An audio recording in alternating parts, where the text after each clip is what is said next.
안녕하세요. 불만찬 기자들입니다. 오늘 무지하게 춥습니다. 비 떨어진 줄 알았어요. 그러니까요. 방송에 나간 시점에서 굉장히 추울 것 같은데, 예, 감기 조심하시고. 1월 되니까 오피셜들이 쏟아집니다. 보도자료 처리하는데 정신없어요. 그렇죠? 예. 지금 이름 막 틀려요. 막 문정민 나왔고요. 수정하세요. 네. 그러니까 각 팀들이 이제 4일날 소집을 합니다. 1차 전준을 시작하는데, 새로운 선수들이 이제 합류하기 시작했고요. 그러면서 내년 시즌 스쿼드도 이제 윤곽이 나오고 있습니다. 각 팀들이 훈련을 들어가는 만큼 이제 남은 약점 해소하는데 모든 이제 역량을 총동원하고 있는데, 네. 그러면서 이제 주목할 만한 딜이 하나둘씩 성사되는 그런 분위기입니다. 네. 이번 주 나온 보도를 중심으로 볼만차를 썰 풀어보도록 하겠습니다. 네. 일단 이번 주 보도부터 정리해보도록 하겠습니다. 수원이 종종 브라더스가 갑니다. 이종성 성남 가고요. 김종우 광주로 갑니다. 종종종 한 명은 광주, 한 명은 성남으로 가는데요. 큰 틀에서 보면 수원 스토리브 리그 계획은 폭풍 영입보다는 체질 개선이잖아요. 만 기자가 얘기를 했었죠. 네, 지난 시즌 뭐 40명 정도로 했는데 올 시즌에는 아침 안 나가는 만큼 30명으로 줄인다. 정리하는 쪽에 초점 맞춘다. 네, 이런 계획하에 임상혁, 김다솔, 한희건 계약 만료로 떠났고 김준영, 이상민은 계약 해지를 했습니다. 이러면서 그 숫자를 줄이는데 김종우, 이종성까지 내보냈습니다. 박건하 감독이 부임한 다음에 두 선수는 중용받지 못했죠. 네, 그래서 다음 시즌 플랜에서 베제랑 상태에서 김종우는 광주, 그리고 이종성은 성남으로 임대를 떠났습니다. 김종우 같은 경우 김우영 광주 감독이 좀 원했던 영입으로 알고 있고요. 이종성의 경우에는 뭐 이따 얘기하겠지만 이규성 영입권과는 별개로 이루어진 작업으로 좀 알고 있습니다. 네. 일루첸코 보도 나왔습니다. 네, 저희가 지난 전북 스쿼드 특집 방송을 4일 월요일 오후 1시 찍었잖아요. 근데 그 이후에 이제 일루첸코 뭐 단독 보도가 나왔었죠. 그때 제 멘트가 긍정적인 기운이 감지된다 이 정도였는데 방송 전에 좀 믿을 만한 이적 시장 관계자가 뭐 다 됐다고 얘기까지 했었어요. 근데 이제 딜이라는 게 어떻게 될지 모르기 때문에 제가 또 녹화라서 네. 항상 좀 순화시켜서 말을 하죠. 그렇죠. 네, 그래서 조금 좀 아꼈던 건데 그 일루첸코가 거의 다 된 걸로 알고 있고 그 전까지 뭐 펠리페 일루첸코 이렇게 좀 선택지를 두고 고민을 했지만 1월 초부터는 일루첸코 너는 반드시 한다. 전북 단장도 일루첸코를 협상한다는 걸 인정을 했었고 지금은 합의에 이른 것으로 알고 있습니다. 그리고 다음 시즌에는 인류타보 툭툭 볼 수 있을 것 같습니다. 일단 무료로가 나가야지 완성된다는 거 그렇죠. 다시 한번 말씀드리고요. 네. 네. 이 소식 듣고 놀라신 분들이 좀 계시더라고요. 신영민이 울산으로 향합니다. 저희 월요일 방송 떡밥 주인공이 신영민이었습니다. 예, 네, 더 아래로 간다고 그랬었는데 아니다. 아니, 이제 라이벌로. 라이벌로 간다 맞아. 예. 뭐 정확하게는 뭐 FA로 풀린 거기 때문에 뭐 아직 이적은 아니지만 어쨌든 전북에서 울산으로 가는 거기 때문에 네. 제가 그렇게 표현을 했고요. 라방에서도 저희가 좀 말씀을 드렸었습니다. 그래서 아시는 분들은 아셨을 수도 있고요. 중국 진출을 시도했던 이제 전북으로 지난 시즌 돌아왔는데 손준호한테 밀려서 많은 경기는 못 뛰었어요. 그러니까 단기 계약으로 맺었기 때문에 자유 계약으로 일찍 풀렸고요. 사실 리그에서도 이제 톱 클래스급 수비형 미드필더가 좀 부족하잖아요. 울산 같은 경우에는 이제 한국형 선수도 원하고 이렇게 했었는데 다 좀 안 됐었거든요. 그러니까 울산이 발빠른 움직임 보이면서 신영민 품었고요. 중요한 게 이제 원두재 백업으로 사용할 전망입니다. 일단은 뭐 울산의 3선의 변화가 좀 있을 예정이라 이야기는 좀 나중에 하도록 하겠습니다. 일단 그런 의미에서 여전히 경쟁력을 갖추고 있는 신영민을 가세한 거는 울산 입장에서는 굉장히 플러스가 될 가능성이 높다라고 좀 말씀드리고 싶습니다. 다음 시즌 뭐 포항과 울산전에서 또 하나의 스토리가 생겼다고 볼 수 있죠. 네. 강원이 신창무, 윤석영을 품었습니다. 네, 신창무는 제가 쉬는 날 던질 얘기 듣고 기사를 써놨습니다. 그래서 발송 시기 마지막 전화를 좀 기다리고 있었는데 그 사이에 보도가 나와버렸습니다. 너무 많아 이러니. 여전히 그래서 그 기사가 휴지통으로 들어갔고 제가 비하인드 스토리로 좀 말씀드렸는데 강원은 김경중, 정석화가 떠났잖아요. 네. 그래서 오른쪽 측면 자원이 항상 부족했는데 여기를 메우려고 찾아보다가 신창무를 낙점을 했습니다. 근데 알고 봤더니 신창무가 계약이 1년 남은 상태였지만 이적료가 굉장히 조금 합리적이어서 강원이 쉽게 영입할 수 있었고 그 제주도 뛰어들었습니다. 그랬군요. 네, 그래서 제주가 조금 더 좋은 조건을 제시했지만 대구는 선수 의사를 존중했다 그래요. 선수는 어떤 생각을 했냐? 선수는 현풍고 시절부터 영남대의 김병수 감독의 병수볼에 아주 심취해 있었고 매료가 됐었던 상태여서 그 강원에 있는 선수 중에 군생활 같이 한 선수들 좀 있습니다. 임채민, 뭐 김영빈 이렇게 알고 있는데 그 선수들한테 많이 물어봤겠죠. 그래서 강원 뭐 좋다 그렇게 얘기 듣고서 강원행을 결정을 했습니다. 그래도 오피셜은 윤석영이 먼저 떴습니다. 맞아요. 네. 부산으로 떠났었는데 1년 만에 돌아왔고요. 병수볼 최대 고민이 레프트백이잖아요. 맞습니다. 네, 윤석영 영입으로 한시름 덜었다고 할 수 있습니다. 그렇죠. 한 시즌 한번 치러봤기 때문에 그렇죠. 예, 윤석영 선수는 병수볼 잘 알고 또 윤석영 선수 그때 막 센터백도 쓰고 막 그랬었어요. 센터백도 잘했죠. 예, 그렇기 때문에 강원은 뭐 여러 가지 활용을 할 수 있는 윤석영 선수가 더해지면서 수비적 고민을 좀 덜은 것 같습니다. 네.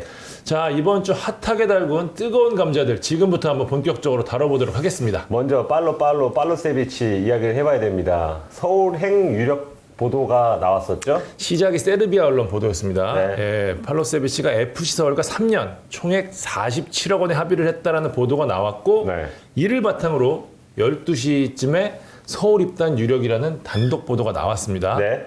제가 이 보도가 나오고 제가 기억하는데 이때 밤이 12시가 조금 넘었는데 계속 전화를 했어요. 그러니까 이유가 있는 게 제가 그날 낮이었어요. 그러니까 5일 대전 하나시티즌 첫 훈련을 취재하러 갔었거든요. 그래서 이민성 감독도 만났고 관계자들도 많이 만나고 했었는데 대전이 팔로세비치와 협상이 꽤 진척됐다는 이야기를 듣고 왔어요. 그날. 네. 그래서 단독도 다음날 했는데 이진현 선수도 그날 그 자리에 있었어요. 네. 네. 근데 갑자기 서울에 보도가 나온 거예요. 그러니까 이제 대전 관계자도 그렇고 대전이랑 협상을 하고 있는 에이전트한테 제가 뭐예요? 하고 뭐야, 카톡을 보냈더니 이 사람들도 다 뭐야? 아세요? 들은 거 있으세요? 뭐 이렇게 하고 다 전화가 온 거예요. 네. 그래서 제가 2시까지인가 통화를 했던 기억이 있는데 일단 전말에 대해서 제가 정확히 좀 말씀을 드리도록 하겠습니다.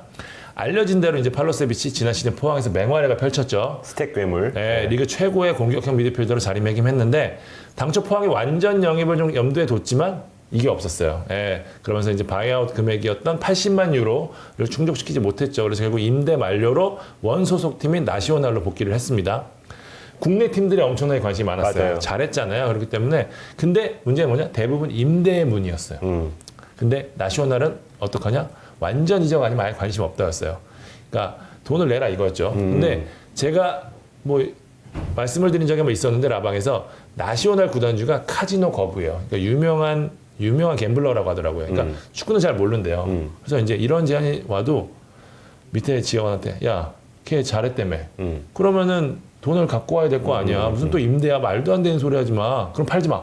이렇다고 하더라고요. 그러니까 그래서 협상이 전혀 안 됐다고 하더라고요. 그래서 각 팀들이 지금 외국인 선수 때문에 좀 난리인 상황인데 에이전트들이 막 야, 보여줄 비디오가 없어.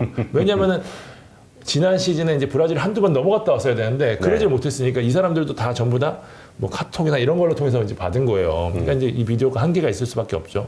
그러니까 당연히 검증된 선수 여기에 중앙 쪽은 더 귀하거든요. 그렇죠. 측면은 그나마 이제 비디오 보고 발재간 보고 뽑을 수 있는데 측면은 아니, 가운데는 이제 연결을 해주고 호흡도 맞추고 국내 선수들과도 어느 정도 호흡을 맞는 선수가 유리할 수밖에 없잖아요. 그렇기 때문에 이제 하나둘씩 관심 보이는 팀이 나타났습니다. 맞습니다. 가장 먼저 영입을 시도한 데가 어디냐? 국내 팀 아닙니다. 서정원 감독이 지휘봉을 잡은 청두였습니다. 맞아요. 예. 150만 불을 제시했다고 해요. 제가 이 금액까지 정확히 말씀드립니다. 연봉도 꽤 괜찮았고 그런데 제시액 중 상당 부분이 중국 에이전트 그리고 세르비아 에이전트로 가야 되는 상황이라고 해요. 그래서 팔로세비치가 싫어. 받는 액수가 작아지고. 내가 막상 받는 액수가 적어. 이랬다고 해요. 그러니까 그래서 대구가 관심을 좀 보였었죠. 네, 대구는 그렇죠. 계속 관심을 이어나갔고 만기자 그때 크리스마스설에서 풀었죠. 네. 대구 팬들이 아마 굉장히 들썩였던 걸로 지금 기억을 하는데 그 사이에 적극적으로 나선 팀이 어디였냐? 제가 앞서에도 말씀드렸던 대전이었습니다. 구단 관계자도 당연히 뭐 허정무 이사장이라든지 단장 뭐 다 전부 다 그랬고 이민성 감독도 적극적으로 영입을 원했다고 해요. 대전이 협상을 통해서 아마 유일할 겁니다. 구단 간 이적료 합의는 마쳤습니다. 뭐 금액을 뭐 말씀드리면 좋을지 모르겠는데 어쨌든 뭐 꽤 큰 금액이었습니다. 팔로세비치가 한국행에 관심이 컸고 어느 정도 연봉을 미리 좀 정해놓은 상황이었기 때문에 이적료 합의 됐으면 끝났다고 봤는데 갑자기 팔로세비치 측에서 연봉 더 올려줘. 얘는 더 좋은 선수야. 그러니까 대전이 멘붕이 온 거예요. 그러니까 이게 제가 정확하게 언제냐 이게 4일 버전입니다. 네. 정황상 제가 볼 때는 서울이 나시오날과 대전이 협상을 마친 후에 들어온 게 아닌가 좀 싶은데 뭐 중간일 수도 있고요. 네. 박진석 감독이 그랬다고 하더라고요. 서울의 외국인 다 안 채워도 된다.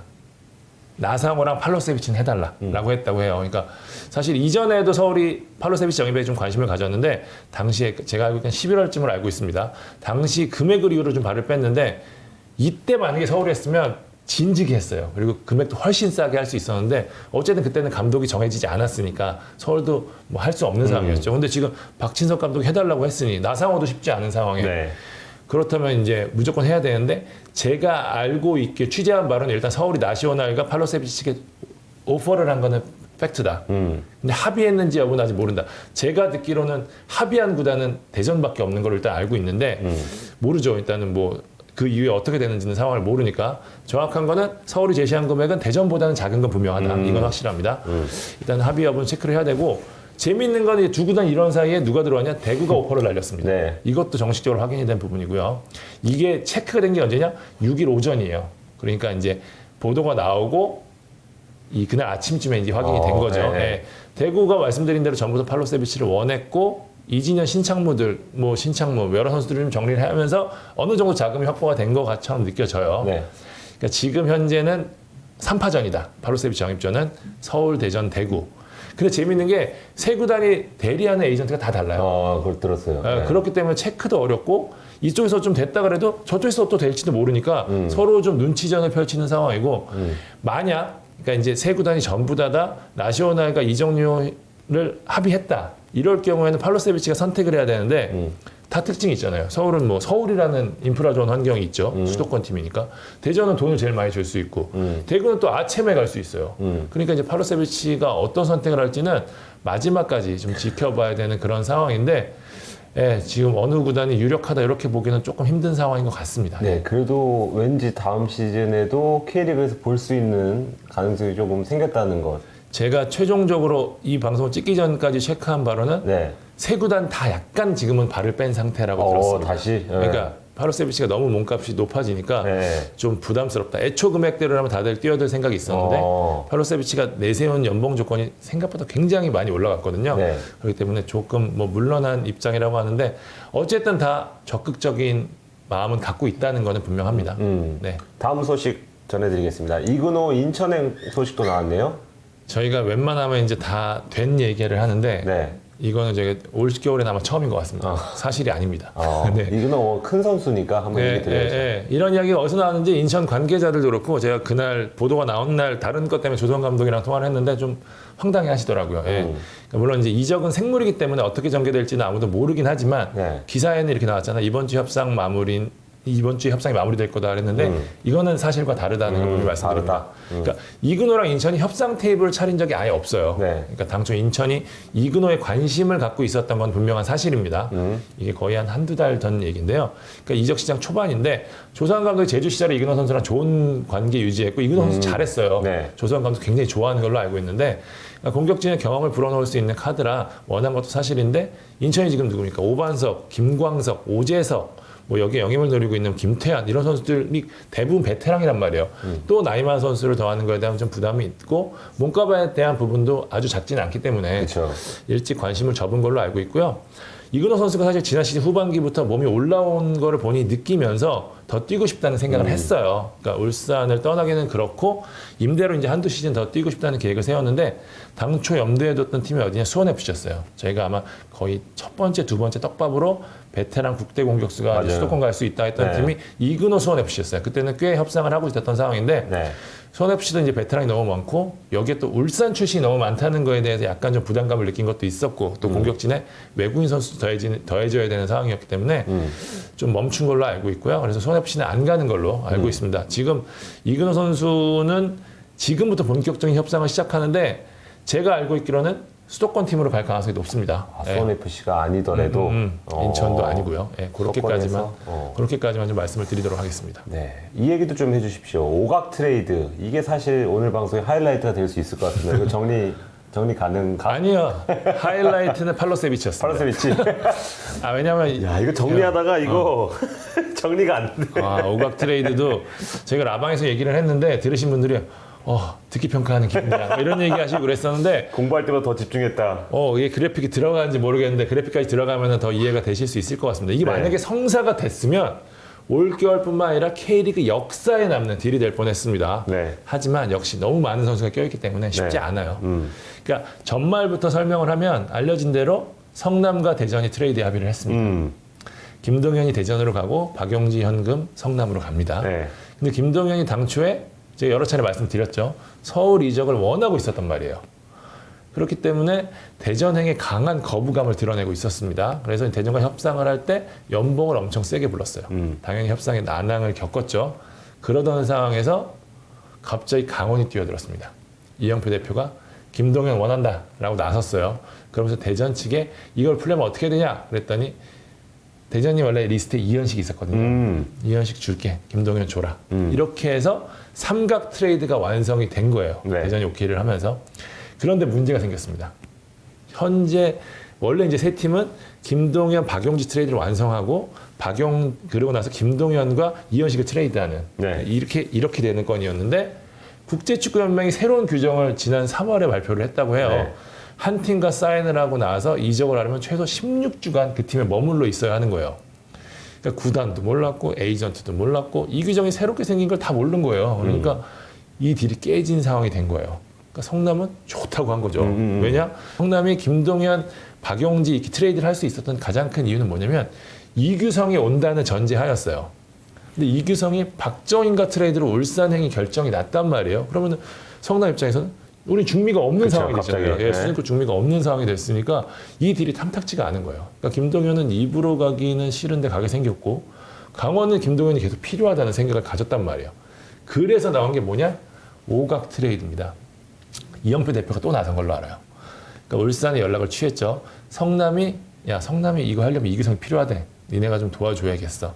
그렇다면 어떻게 해야 돼? 이때 또 문제가 뭐냐면 가뜩이나 이규성이 성남 간다고 막 계속 그럴 때였어요. 네. 울산 싫다. 왜냐하면 이규성 선수가 처음부터 했던 거는 정경호 코치랑 자기가 상주에서 굉장히 좋은 호흡을 보였기 때문에 다시 하고 저희가 싶다. 다시 잘하고 싶다가 목표였잖아요. 맞아요. 그렇기 때문에 이규성 선수가 또 싫다고 하니까 또 그래? 그랬더니 울산도 전형적인 태도를 취한 거예요. 그러면서 강원이 전부터 울산이 원했던 김지현 선수를 울산에 제시를 한 겁니다. 그래서 이 오각의 그림이 완성이 된 거예요. 자, 이 딜이 완성이 되느냐 했더니 결과적으로는 안 됐습니다. 성남이 좀 애매하게 나왔고요. 김지현 이적 건도 잘 진행이 안 됐어요. 그런데 이제 이게 오각 트레이드는 아니지만 개별 딜은 여전히 살아 있었다. 연쇄 이동처럼 지금 네. 각이죠. 네. 그러니까 이제 오각은 아니지만 말씀하신 대로 연쇄 이동이 되는 상황인데 네. 일단 이규성이 울산이 아닌 성남으로 갈 것으로 보입니다. 네. 예, 저는 바이백으로 알고 있었는데 네, 최근 버전으로는 울산 입단한 다음에 임대 형식으로 네, 성남행 유니폼 입을 가능성이 높아졌습니다. 박정희 선수 어떻게 되느냐? 네. 그냥 이정료를 주고 네. 이정료를 받고 부산으로 보내게 되는 상황이 됐습니다. 김지현 선수는 울산 측과 계속해서 협상을 하고 있는데 네. 금액을 까기는 좀 그렇지만 네. 어쨌든 김지현 선수는 간바 오사카로부터 제안을 받은 게 팩트거든요. 그러니까 그 금액은 최소한 받아야겠다가 강원 측의 지금 입장이라서. 근데 네. 울산도 김지현 선수가 굉장히 필요한 게 네. 클럽 월드컵을 치러야 되는데 지금 최전방에 박정희 선수 나갔고 주니어 못 들어오고 또 새로운 외국인 선수 들어오려니 아예 그냥 바로 클럽 월드컵으로 와야 되는 상황이에요. 맞아요. 그러니까 어떻게 될지 모르는데 거기서 뛰었다가 또 그냥 그런데 시즌을 같이 보낼 수 없는 상황이니까 어느 정도 검증된 국내 선수가 필요한 상황이라서 김지현 선수를 강력히 원하는 건 사실이거든요. 네. 때문에 지금 이것도 좀 지켜봐야 될 것 같습니다. 네. 그래서 지금 울산이 김지현을 하면 아마도 이규성이 성남으로 갈 수 있습니다. 그러니까 딱 연쇄 이동이 일어나야 돼요. 네. 네, 그렇게 되는 상황이고요. 네. 그러니까 이게 사실 FIFA 규정이 사실 시작된 게 뭐였냐면은 연대 기업 같은 걸 안 내려고 편법으로 이제 왔다 찍고 가는 경우들이 많아서 그게 네. 생겼는데 이 건 같은 경우는 그런 게 전혀 아니기 때문에 아마 지금 연맹과 협회 유권 해석을 부탁한 걸로 알고 있는데 일단 대전 강원이 서로 김동현, 그러니까 대전은 이현식, 강원은 김동현을 강력히 원하기 때문에 이 딜은 어떻게든 마무리될 가능성이 높습니다. 그렇기 때문에 오각 트레이드대로 갈 가능성이 결국 처음 그렸던 그림대로 갈 가능성이 높은데 네. 어쨌든 별개의 건으로 진행이 됐다 이렇게 보시면 될 것 같습니다. 네. 여기서 끝나는 게 아니고 몇몇 선수가 더 줄지어서 그럴 수도 이적을 할 수가 있어요. 있습니다. 그렇기 때문에 이 네. 건은 계속해서 지켜봐야 되고 그래서 네. 저희가 좀 아직 마무리가 되진 않았지만 말씀을 드린 부분이 좀 있습니다. 다 이해하셨을까 모르겠네요. 그러니까 그래픽이 잘 나와야 돼. 그래픽 확인해 보시고 네. 네, 정리하시면 될 것 같습니다. 네. 이번 주 썰 여기서 마무리하고요. 떡밥 가야죠. 이것도 아직 조금 되려면 시간이 필요한데 키워드 잘 던져야 돼요. 네, 이게 조금 그래도 좀 큰 건이라 네. 예상치 못한 선수가 해외로 갈 수 있습니다. 예상치 못했다. 근사한 오퍼가 온 걸로 알고 있습니다. 여기까지 네. 지금까지 불마찬 기자들이었습니다. 감사합니다.